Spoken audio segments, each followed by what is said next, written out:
Hi friends, ఈరోజు మనము చాలా టేస్టీ అయిన రెసిపీ తయారు చేసుకోబోతున్నాము.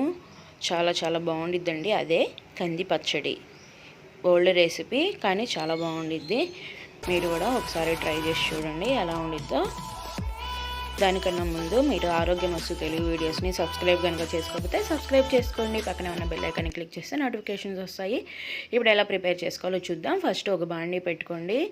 దాంట్లో కొంచెం 1 టేబుల్ స్పూన్ దాకా ఆయిల్ వేసేసి దాంట్లో 1 టేబుల్ స్పూను జీలకర్ర వేసుకోవాలి. తర్వాత ఒక 10 పచ్చిమిరపకాయలు ఇట్లా సెంటర్కి కట్ వేసుకొని బాగా వేయించుకోవాలి.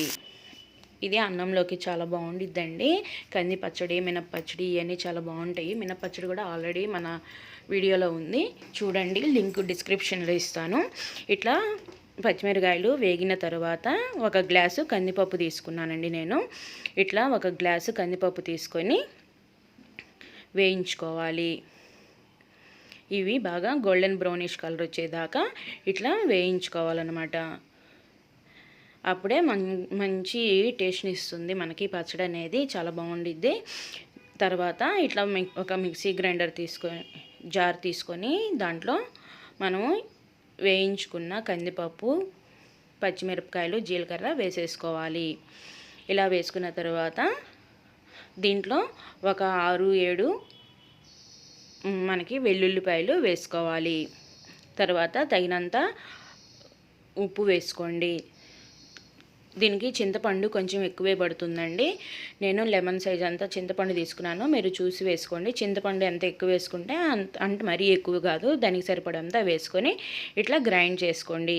ఒకసారి గ్రైండ్ చేసిన తర్వాత ఇట్లా కొంచెం గట్టిగా వస్తుంది.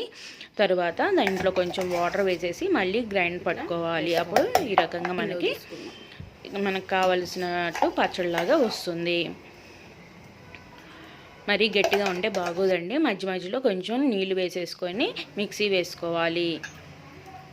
ఇట్లా ఒక బౌల్లోకి తీసుకున్న తర్వాత ఒక బాండీ పెట్టుకొని దాంట్లో ఒక 2 టేబుల్ స్పూన్స్ నూనె వేసుకొని 1 స్పూన్ జీలకర్ర, 1 స్పూను ఆవాలు,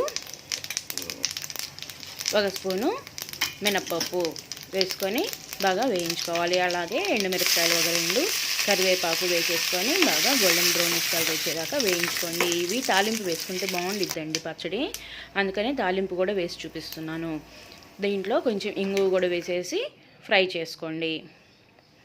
ఇట్లా వేగిన తర్వాత ముందుగా మనం తయారు చేసుకున్న చట్నీ మీద ఇట్లా వేసేసుకొని వేడి అన్నంలో నెయ్యి వేసుకొని తింటుంటే ఈ కంది పచ్చడి చాలా బాగుండిద్దండి. మీరు కూడా ట్రై చేసి చూడండి, ఎలా ఉందో కామెంట్ సెక్షన్లో కామెంట్ చేయండి. అంతేనండి, చాలా సింపుల్గా ఈజీగా ప్రిపేర్ చేసేసుకోవచ్చు. మీకు గనక ఈ వీడియో కనుక నచ్చినట్టయితే లైక్ చేయండి, షేర్ చేయండి, కామెంట్ చేయండి. మళ్ళీ నెక్స్ట్ వీడియోలో మళ్ళీ కలుద్దాం ఫ్రెండ్స్. బాయ్.